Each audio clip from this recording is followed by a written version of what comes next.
Lewis Hamilton left the last race of the first part of the Formula One season saying he was looking forward to a break and acting like he needed one. For the most successful driver in the history, it has not been an easy first 14 races with Ferrari.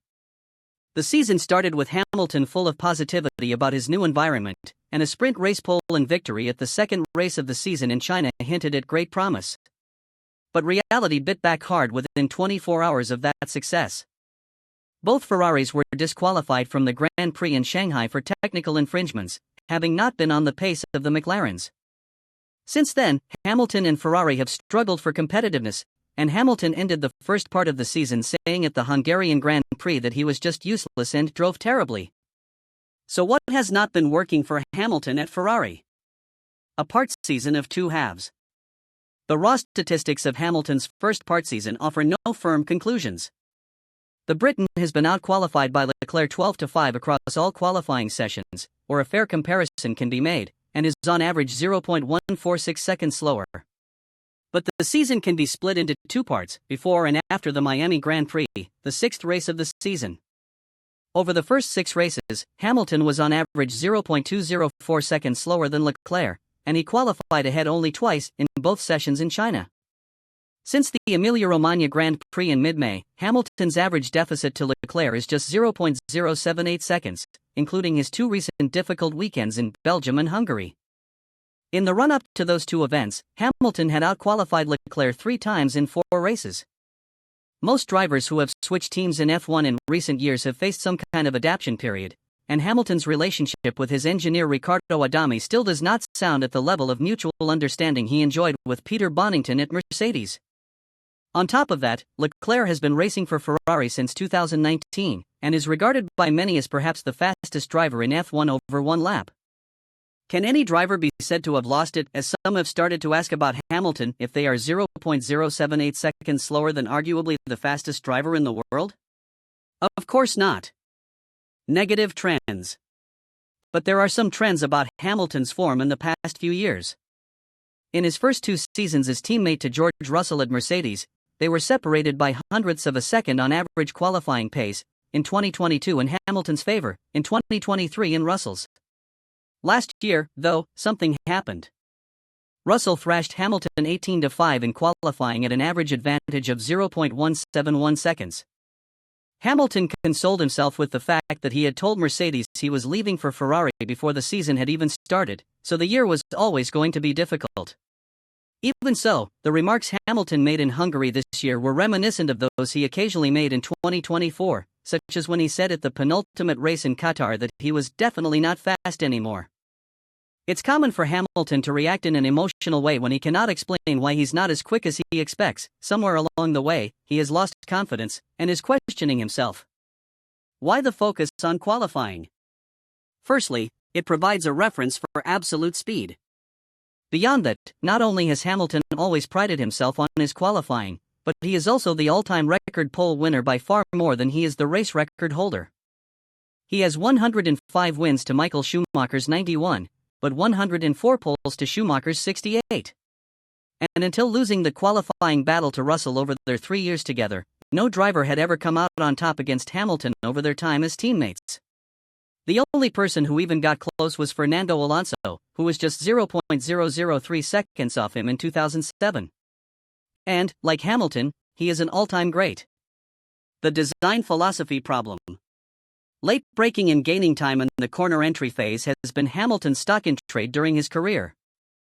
But he has made no secret of the fact that he does not particularly get on with the current generation of cars. Until 2021, F1 cars had flat floors, were higher at the rear than the front, and had softer suspension. Hamilton would use the rise in rear ride height during braking, and the subsequent shift in aerodynamic balance that generated more front grip, to rotate the car. His ability to balance on the edge of adhesion in the braking entry phase at a higher speed than almost anyone else made him stand out. The cars introduced in 2022 have shaped underbodies, using so-called Venturi tunnels to generate downforce through ground effect. They have to run low and stiff to work at their best. Attacking corners in the way Hamilton did previously doesn't work. A different style is required.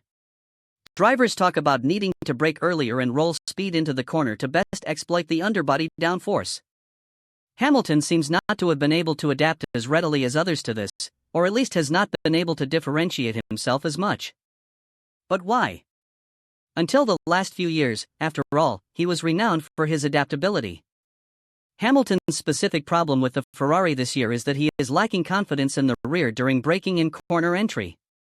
Ferrari have introduced a series of upgrades in recent races, a new floor in Austria and in Belgium a new rear suspension, which seems to be limiting lift so the rear ride height stays in a smaller window for a more optimum aerodynamic position. Leclerc said in Hungary that he now finds the car more predictable, so that on a qualifying lap he is able to play with the limit a bit more. But so far this does not seem to have translated into the car speaking the same language as Hamilton, who was more than 0.2 seconds slower than Leclerc when he was knocked out of the second qualifying session in Hungary. When a car is not giving a driver the messages they want, they have to think harder when driving, so the speed does not flow as naturally. You can get run down. Hamilton turned 40 this year, so it is inevitable that people have started to question whether his relative struggles in the past couple of years are anything to do with age. The last driver to win a Grand Prix in his 40s was Nigel Mansell, who was 41 when he took the checkered flag in Australia in 1994 after Michael Schumacher had collided with Damon Hill while disputing the world title. Alain Prost was 39 when he won his last world title in 1993. Alonso would have won in Monaco in 2023, aged 41, had his Aston Martin team made the right tire choice at a pit stop as rain was just starting to hit the circuit. Mansell, Prost and Alonso all had brakes before their final blast in F1. Mansell went to IndyCar for a couple of years, Prost had an enforced sabbatical, and Alonso took 2 years off to explore other categories. Hamilton has been in F1 non-stop for 19 years.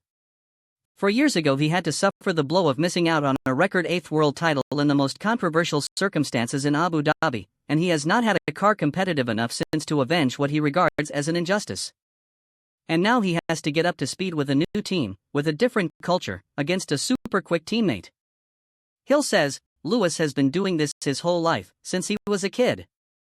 Packing your bags, traveling, the jet lag. The 24 race season is really, really hard. You can get run down. The question is whether he can sit back and enjoy his time at Ferrari, take a bit of a break, and stop trying to change them. They bought him. They want him to succeed. Lewis is looking over at NFL legend Tom Brady and people who've inspired him, who kept competitive in their sports for a very long time and extended their careers. But there is a point where you burn yourself out. You haven't got any energy left. And then you can't clear your mind. You need a very clear mind to race and commit to what is needed. Lewis has always considered himself exceptional, which he is. But there are some things that you can't escape, which is the clock. Age is not a number. Talking to ex-F1 drivers who have been through the process themselves, and have discussed it with other sportspeople who have done the same, the age that matters to an athlete is biological, not the number in their passport. People age in different ways, in body, mindset, vision, reactions, balance, precision, and at different times and speeds. The brain builds new synapses more slowly, so finds it harder to adjust. If Hamilton is hitting one or more of these limits, it would explain why he is struggling to adapt as well as he did in the past. Equally, a successful, experienced driver knows they achieved peak performance with certain ways of assessing and feeling the car. Once this is strongly imprinted in the brain, the older you are, the more difficult it is to change. If Hamilton has lost even a tiny edge in this way, it would make sense that in a car that has reasonably fast rear movements that are not predictable and progressive, his body and mind cannot cope, accept, adjust, and improve as well as they once could. That would not mean Hamilton could not win again, but it could mean that he won't be as successful as he was unless he can find a car that better suits his driving style.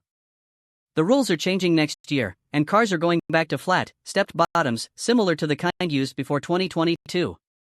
If those cars give Hamilton the cues he needs, and allow his inputs to more perfectly communicate with the outputs of the car, then he will still be able to win multiple races and championships, even if what is being seen now is a consequence of age. At the same time, aging is a reality no one can escape. It's one he'll had to confront. In 1998, 2 years after becoming world champion, he took Jordan to their first victory, at the Belgian Grand Prix. But in 1999 he suddenly found he was no longer competitive. Hill says, how does age affect racing drivers? It's a bit like when you're on your holidays. Eventually, you know you're going to have to go home.